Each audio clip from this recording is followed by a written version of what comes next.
আমার মতন তোরা মনে করেন লয় যে বইয়ের ভাতারের পরিবারত বেশি টাকা আছে, সেই বইয়ের পরিবারত মান সম্মান বেশি, আর কুটুম্ব সুদরের কাছেও তার দাম বেশি। তাই আজকে আমি সেই বিষয়ে কটা কথা কবা, তোমরা দয়া করে আমার ভিডিওটা শেষ পর্যন্ত দেখবেন, অনেক টুইস্ট আছে। চলো আগে আমি কি করবো আনো সেটা দেখে লাই। তো দেখো আজ বৃষ্টির দিনত তাও রোদ হোক বৃষ্টি হোক যাই মানে তাই হোক আন্দা বাড়ি তো করাই লাগবে। তো চলে আনো আন্দা বাড়ি করবে। তো এদিকে আমি আন্দা বাড়িটা তুলে দেই, এদিকে তোমরা আমার গপ্প শোনো। আজকে আমি আমার সেই কুটুম্ব সুদর গুলাকে বাঁচাই, আমার যেই কুটুম্ব সুদর গুলা আমার ভাতারের টাকা না থাকলে আমার মান সম্মান করবে না, আমাকে দাম দিবে না, সেই কুটুম্ব সুদর গুলাকে বাঁচাই। তোরাই তো আমার ভিডিও দেখেন, তোরাই আমার ভিডিওতে আসি আজকে চটাস করে কয়ে যাও তো আমার ভাতারের ঠিক কত টাকা হলে তোরাই আমাকে সম্মান দিবেন, কত টাকা হলে তোরাই আমাকে মান দিবেন, তোরাই আমাকে কয়ে যায় তো। তাহলে আমি আমার ভাতারক কমতি তুই অতগুলা টাকা কামাই কর, তারপর বাইর ঢোক, তারপর তুই অতগুলা টাকা কামাই না করলে আমি পরিবারত মান সম্মান পাবো না, তুই আগে অতগুলা টাকা কামাই কর। তো আরটা কথা, তোমরা কয়দিন ভরা আমার ভিডিও তারাই কমেন্ট করে যাচ্ছেন আপা চোকার পারত চাল দাও, আপা চোকার পারত চাল দাও।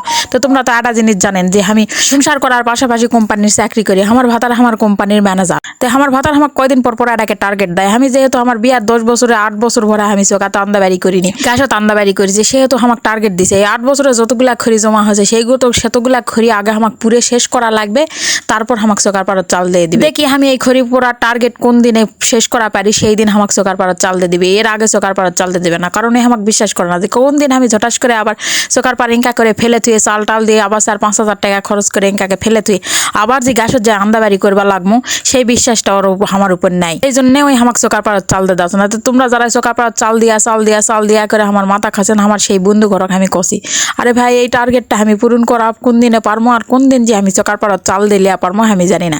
যেহেতু খরা আছে আর মাত্র 3 মাস, দেখা যাচ্ছে এই 8 বছরের খড়ি এই 3 মাসে পুড়তে আমার আবার বর্ষা চলে আসবে, আমার আর চোকার পাড়ার চাল দেওয়া হবে না, এই চোকার পাড়া তার আমার আন্দাবাড়ি করাও হবে না। খড়িগুড়া যে আমার চাচি শাশুড়ি ঘরক আর শাশুড়ি ঘরক আর ভাউজে ঘরক আর যায় ঘরক এর কক দিমো, এরাও আর এক চালাক মা। আমি গ্যাসত আন্দাবাড়ি করি ওরকে অনেক সমস্যা, গায়ের বাড়ি গায়ের বউ গ্যাসত কৃষক আন্দাবাড়ি করবে। তো যেহেতু এখন আমি চোকার পাড়া আন্দাবাড়ি করবে লাগিছে, ওরাই অনেক খুশি। আমার ভাতার যে আমাকে টার্গেট দিছে ওরা বেশ ভালো করে জানে, আমি যদি এখন যাই এগুলা ওর দিয়ে খড়ি শেষ করার চেষ্টা করি, তারা ওরা নির্ঘাত লাগে দিয়ে আমার বাড়িতে মারামারি লাগে দিবে। সুতরাং আমি তার্গকে দেওয়া পারছি না, এখন কি কর্ম তোরাই আমাকে একটা বুদ্ধি দাও, তোরকে বুদ্ধি হিসাবে এখন আমি চলবাস আছি, আমি চোকার পাড়া চাল দেওয়ার জন্য কি বুদ্ধি করে নিব তোরাই কও।